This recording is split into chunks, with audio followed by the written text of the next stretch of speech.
You Can't Make This Shit Up. Episode number 7 with Paul Elam and Tom Golden. Let's see what they're doing. Welcome, everyone. It's good to see you all as we all hurtle through space at about 70,000 miles per hour. I'm joined today by Paul Elam, and from A Voice for Men and an Ear for Men, and Tom Golden is myself. And this is number 7 of You Cannot Make This Shit Up. Lucky 7. Man, number 7 is going to be a whopper because we've got 4 that really are just stunning. Anyway. Absolutely stunning. Absolutely true. You cannot make this shit up. And we are not making this shit up because we have links that prove what we're talking about. It's on the internet, so it must be true. It must be true. Oh my gosh. Are you ready for the first one? I'm ready. All right, here's the title for the first one. Novelist who wrote about how to murder your husband, charged with murdering her husband. What? Are you kidding me? Oh my gosh. It starts off as Nancy Crampton Brophy, 68, is the author of pulp-style books. They didn't say romance novels, including The Wrong Husband and The Wrong Lover, whose covers feature dashing and occasionally shirtless men. And my thought, Paul, was she should have written the book The Wrong Wife. Oh, well, yeah. I mean, as long as you're writing gyno porn. Oh, my God. I take it that's a romance novel sort of feel she was going for. Yeah, I think she was the romance novel type. In fact, at least before she shot her husband. Yes. And in a number of her other books, she talks about murdering husbands and things like that. In fact, in this one article, she talks about the 5 things not to do when you murder your husband. Don't use poison. Who wants to have to be around with someone who's sick all the time? That's what she said. Well, yeah, you don't want your victim to cause you too much trouble. That's right. Don't use a hitman. Sometimes they turn you in. So this woman took her own advice and she shot him herself. At his place of work, I understand. Well, yes. And it hasn't really been proven yet, but I think we can guess pretty well. The poor guy was a chef. He was a teacher at a culinary school. And this one morning, his students come piling in and they find him in the kitchen bleeding to death. And he proceeds to die, right? Everyone's flipped out. What the hell's going on here? Because this guy, they loved this guy. He used to take them on trips, going out to the forest to pick out, things that might taste good in certain things. And he was just really creative guy, really friendly guy. Obviously, his wife didn't quite think so. She had other ideas about. Now, Tom, we know there's another story. He had to have been abusive, something like that. Women just don't do this sort of thing. Paul, I couldn't agree more, but we don't know anything yet about what her alibi is. But I think we can guess that it was because he hit her, or he was who knows what. Toxically masculine. Of course, he had a penis. Yes, he did. He did have a penis. Allegedly. Yes. So we can't really hold her too much at fault. She lived with a man. Oh my gosh. And according to a lot of feminists I've read over the years, that's perfectly good reason to kill somebody. You would think so. So she's talking with her neighbor over the fence about things. And the neighbor says, well, do the police keep you in touch with what's going on? And she looked at the neighbor and said, no, I'm a suspect. The neighbor got, what? You've been out? Holy crap. Well, it's been nice talking to you. Yeah, really. Well, we'll see you next year or something. Oh my gosh. So... the irony of that, I just love it. She writes a novel, How to Murder Your Husband, then murders her husband. Yes. And of course gets caught. You would so I folks, if you're going to take her how-to guide, I don't think it's a really particularly good guide. You might want to find somebody to get advice on murder better than that. And we still don't know exactly what they know about this because they apparently sealed the court documents and they haven't opened them up yet. So there's a lot that's not known yet. but I think it's pretty clear that she did the deed. And oh God, she posted to Facebook the day after, Paul. She posted to Facebook, "I'm so upset. I'm sorry, and I'm still in chaos. And please forgive me. I know you think a phone call would be better, but this is all I can do right now is write a Facebook post." Oh boy. Yeah, well, Oh boy. what can I say What can you say? except that you can't make this shit up? Man, you cannot make this shit up. I mean, really, it's crazy. And How to murder your husband. speaking of murdering bitches, Yes. how about we move on to story number 2? Next, murder. The murdering bitch edition of You Can't Make This Shit Up. A woman in India, actually, I should start by saying a couple in India were having financial problems. The woman worked as a seamstress in a factory, and the man worked on a loading dock in the garment industry.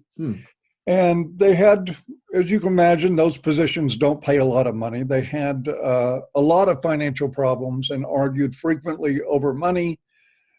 Apparently, they got in one pretty heated argument. And so the woman waited for the man to go to sleep. God, have we heard this theme before? She waited for him to go to sleep. Again. Yes. She waited for him to go to sleep, then bashed him on the head with a brick several times until he was unconscious, then strangled him to death, then went to bed, got up the next morning and went to work, and then came home from work and cut his body up into different parts and into 2 different bags. And one of the bags went into a drain near their home, and another bag went into a bamboo patch, apparently also near their home. What was I saying about you can't make this shit up? Yeah, you really can't make this shit up. And I think I was also just saying that women don't do this sort of thing. Yeah. At least not without good reason. But apparently, according to the story linked below, she did have a reason. Yeah. Somewhere during that argument the night before, he slapped her. I was going to guess that. He slapped her in the face. Oh. Of course, the bastard had it coming. Now, I do need to point out that she was really the only one left alive to give that account of the story. Haven't we seen that before? Yes. But allegedly, he slapped her in the face. So naturally, she waited for him to go to sleep, bashed him in the head with a brick, strangled him to death, cut his body up into a bunch of pieces, put it in 2 different bags, and then scattered it to the wind. But he slapped her. Yeah. He slapped her. And I understand feminists have heard about this story, and they've demanded an investigation into the slapping. Are you serious? No. But I could be. I was going to say, I had to ask. Yeah, exactly. I You had did to have to ask, didn't you? The whole thing with battered women syndrome, I mean, Absolutely. You're entitled to do anything to him if he's ever hit you. Oh, and you don't go to jail either. Well, who was the university professor? I forget her name. They all sort of run together like bad dreams. Yeah, the university like professor that asserted in Canada that an abused wife has a moral obligation to kill her husband. Ooh. And we have a moral obligation to let them go. I forget which one it was. Somebody will remind us in the comments, I'm sure. But God, and here I was, we're talking about India, where a lot of, I'll add this as commentary. There is a reason, Indian MRAs are the most organized together group of MRAs anywhere on the planet. Yes. You know why? It sounds because like they have to be. Yeah, they got a shit show going there. India is, as you'll see in other stories here, is the most unbelievably, you talk about you can't make this shit up. India lives by a set of rules in their society you couldn't possibly make up. If you were a red pill novelist and you wanted to write a dystopian picture of the future, go to India for your research. Do it there, because I tell you, those guys had to organize, because the way they treat men in that country, unbelievable. Yeah. Yeah. Anyway, that's my first. I'm glad they're organized. Story. I'm glad they're organized, and a hat tip to Indian MRAs. Absolutely. They're setting the example for the world. Yeah. So you finished with that one? I'm finished with that one. Well, let's move on to Russia. Russia, here we come. Okay, so we're going to... Is it another murdering bitch, Tom? Oh, Paul, they're everywhere. Oh, my goodness. But here's the title. Wife stabs her husband to death in Russia after he complained her cooking was bland and said, if you loved me, you'd use more salt. What a bastard. I know. How can he say something like that? Oh, my God. You know, this is another example of women's work going unrecognized, unappreciated. Oh, man. Jeez. What can you say? A woman murdered her husband, stabbing him at least 35 times because he criticized her cooking, say Russian law enforcement. I'll make sure not to criticize my wife's cooking anytime in the near future. Well, man, as well as she uses a knife, you'd think she could find the salt. Oh, God. Yeah, that's a good point. That's a good point. She should just put the daggone stuff on. I know somebody's going to get mad because I'm making light of this, but Tom, I don't know what else to do. No, we have no choice but to make light of it. And what was going on, I think, was they were having a couple over. And during the dinner for this couple and for the guy, apparently the dish did not have enough salt in it. And so that was his comment. That was his comment. And so the couple then goes upstairs to go to sleep, and the argument continues. This is according to the wife, of course. And the wife says, what did she say? The row continued after their guest, a couple went to bed, and the host hit his wife, she claimed. Oh, another one that got hit Yes. Before she murdered. Funny, it's the same thing. He hit his wife, she claimed. The important part is she claimed. Anyway, he hit her. The owner of the house offended his wife and tried to hit her. That's another section of this whole thing. And then the woman got angry, took a knife, and inflicted at least 35 stab wounds to her husband. Did she wait later in the article, Paul, it says, it later emerged she stabbed him after he had been asleep. Oh, yes, of course. She waited for him to go. He hit her, and he did this, and he did that, and he provoked her, talked about salt, and she waited for him to go to sleep and stabbed him in his sleep with his own fishing knife. Ugh. For complaining that the food wasn't properly seasoned. That was a part of it, at least. So it's like 35 times. Now, of course, the feminist lurking in me says, oh, 35 stab wounds, that's an act of rage. It's an act of craziness. He must have been very abusive with her for a very, very long period of time. Or there's another theory. She's just a crazy bitch. I would go with the second. Okay. Because this crazy bitch stabbed him 35 times in front of their 4-year-old daughter. Oh, my God. What? I can't even joke about that. Oh, no, it's just so sad.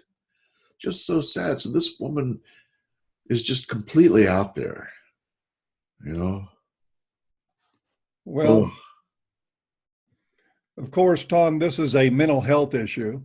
Yeah, I would say so. Yeah, Except for the husband. Counseling. She needs counseling. Oh, she needs jail. Come on. Bring on the jail. Men need jail when they do things like this. Women need counseling. How could I forget that, Paul? Yeah, I'm telling you, Tom, you're slipping, bud. I am. One of the things the article mentioned was they said that the neighbors were all complaining that this woman was at home still caring for the 4-year-old daughter. They thought she should be in jail, you know, which I can understand that from a neighbor's point of view. But then again, from the daughter's point of view, I mean, ugh, what are you going to do? When you take away her mother, she's lost both parents, you know? And you don't take away the mother, and you're making a mistake there too. So no matter which way you turn, you're screwed. It's a sad tale, eh? But it sure fits with the "you can't make this shit up" part. You certainly can't. It's just crazy stuff. And I guarantee, well, I don't want to guarantee it because I could get fooled, but it's highly possible that we could be coming back on the tail end of her trial and sentencing and doing another "you can't make this shit up" I know. Let's hope not. over the slap on the wrist that she's may get for stabbing her husband 35 times and killing him in front of their daughter. And a part of it may be that she's mentally ill and therefore blah, blah, blah, which is one of the very typical excuses for women. Either they're mentally ill or they were abused as children. You know, those two go a long way to excuse women for almost anything. You know? And never mind that men's prisons are filled with mentally ill men. Yes. It just doesn't matter for them. Just doesn't matter. Yeah, you're mentally ill. We'll get you counseling in prison. Yes. And of course, meanwhile, countries like the UK are trying to abolish women's prisons. Yes, I heard something about that for our country too. You know, here in the US. Yeah. We're talking about it. Why should women be in prison, Paul? Oh, I can't imagine. Not when there's all these sandwiches to make in the free world. What can I say? Oh, God, good isn't it the truth? All these sandwiches to make. So should we go south back to India now? Let's go back to India for more of shit that you can't make up. Number 4. In India, there was another murder. A man and a woman got in an argument over some very petty reasons. The woman had been cheating on him, and for some reason he was angry. And yes, for some reason he was angry. He was angry, and they got in an argument in which he called her and apparently the daughter in the family prostitutes to insult them. And the woman goes and gets her boyfriend, the guy she's fucking, behind her husband's back, and they come back and kill the guy. I think somewhere in the midst of all that, he apparently slapped her. According to who? Says the one who didn't die. Yeah, exactly. But that's not just the kicker. The kicker is the woman was convicted of the more severe form of murdering her husband, which was a good thing. The more capital-oriented crime in India of murder. But then a judge overruled the conviction and reduced the sentence because he had offended her honor by calling her a prostitute. And he reasoned, linked below, that of course she exploded in rage and killed him. How could any woman stand being called a prostitute? And I guess if she were to take her boyfriend's dick out of her mouth long enough, she could have complained about it instead of killing him. But she didn't do that. She committed murder, and actually, after cheating on her husband and then killing him when he got mad about it, she got sentenced, reduced, because he called her a name. Wow. Man, that's gynocentrism in bold font. Yeah, and you look at what we were talking about a few minutes ago, India supposedly being, this reputation of India being this horrifically patriarchal, misogynistic nation where women are all oppressed. I'm like, what? Yeah, really? Are you kidding me? Yeah. No. And it ties to a different thing. And part of where this comes, this overly, insanely compassionate reaction to the fact that the woman had been called a prostitute comes from the Indian Penal Code, where offending a woman's modesty is what it's called, is a punishable crime. If you insult a woman, as a matter of fact, there was a court case about it, and I'm going to butcher this name, but a man had gotten in an argument with a couple, and he called the woman a chamachalka. And that's actually from an Indian musical, but it was meant in an insulting way. He went to prison for offending her modesty. How dare he do that? Because in the patriarchal, misogynistic country of India, it is written into federal law that you cannot say something offensive to a woman or you will go to prison. Wow. I thought political correctness was bad.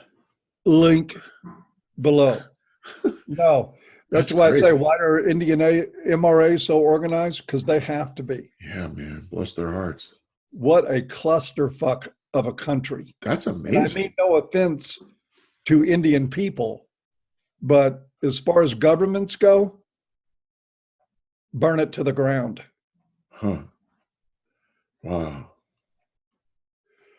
Anyway. So I got one question about this, Paul. Sure. The guy helped her murder the husband, right? Yeah. So he must also be charged with murder. I don't know. It wasn't mentioned. Was his sentence reduced? They didn't mention that in the story, one way or another. Apparently, anything, he's in there for life. You know, he got as well. He should be probably the treacherous white knight that he is. He deserves to be in prison. But it's just this complete imbalance. You know, with she gets a reduction. She did the same thing he did, and he gets nothing. You know. Well, I'm sure, according to Indian journalists, they covered everything important. Oh, God. You can't make it up. You can't make it up, Tom. You just can't. You can't. And that was number 4, right? That was number 4. Anything else with that one? No, sir. But I do understand that we have a bonus situation. Ding, ding, ding, ding, ding, ding, ding, ding, ding, ding. Bonus time. Yep. Bring in the cuckoo. Folks, linked below, something near and dear to my heart is Buzzfeed.com, which is notorious for the sake of publishing stuff that's not true, getting caught for it, and then doubling down on being dishonest. They are running into... I wish, we need a sound effect of, some little sobbing in the background or something like that. But BuzzFeed, apparently their ways of catching up with them, they're running into financial problems, and they're having to lay off 250 yellow hack journalists. The BuzzFeed, and for the sake of full disclosure, BuzzFeed is a publication that did an expose on me. Yep. Part of which was actually true, 80% of which was bullshit. So it's something near and dear to my heart to see them fall on hard times. Amen. Looking at going the way of Gawker, which I think they eventually will. Yes. Piece of shit publication. They have been attacking MGTOW, MRAs, incels, anybody that doesn't fit the blue pill mold. They have launched vicious attacks on them, done everything they can to silence us and to ruin us in the minds of everyday people. Yes. They have failed, by the way. I would say that 1 million plus downvotes on the Gillette ad said that BuzzFeed didn't really get their job done as well as they'd like to. Yeah, really. And a shout out to the Egard watch company. Indeed. Who made that fantastic video. Matter of fact, Tom, we should link that below. We will. And if you want a place to buy a watch, and their prices are actually pretty reasonable. If you want a good place to buy a watch, watch their video, and I'm sure that'll inspire you. And no, Nice looking watches too. Yeah, they're really nice watches. And Tom and I are getting nothing for this. We have no affiliation whatsoever. I'd like to be affiliated with them. I'm telling you, that was nicely done. And apparently, it was the CEO of that company that did it. And they didn't just mention the basic stuff of workplace deaths. They went into the fact of of letting people know that half of all men who were being denied visitation or any contact with their children was still supporting them financially. Yes. They put the real deal out there. So anyway, hat tip to those guys. So we end on two kind of positive notes. One, BuzzFeed going down. We like it. I hope you all end up in a soup line. And the other is Egard watches. I think it's pronounced Egard or Egard. Whoever, Egard. Whoever, we'll link you. Yeah, man. Go and buy a watch from these people. Yes, indeed. If I wore a watch, I'd definitely buy one. And we will have before long coming up another edition of Regarding Men with Tom and myself and Janice Fiamingo. We want to thank you all for the great feedback you've given us on all the channels for that. Yeah. There's a rousing round of support, and we're looking forward to doing a lot more of those discussions. Yeah, it was fun. I'm looking forward to it. Janice is a hoot. Yes, she is. She's great. I love her. Yep. Call me White Knight. I love her too. So are we finished? I think we are. Well, right. Not finished. We're just for now. Yeah. Men are good. Men are good. So are you. Indeed. We'll see you guys in our 580 million mile trip around the sun. All right, let's see if I can turn the fucking thing off. Why don't you turn the fucking thing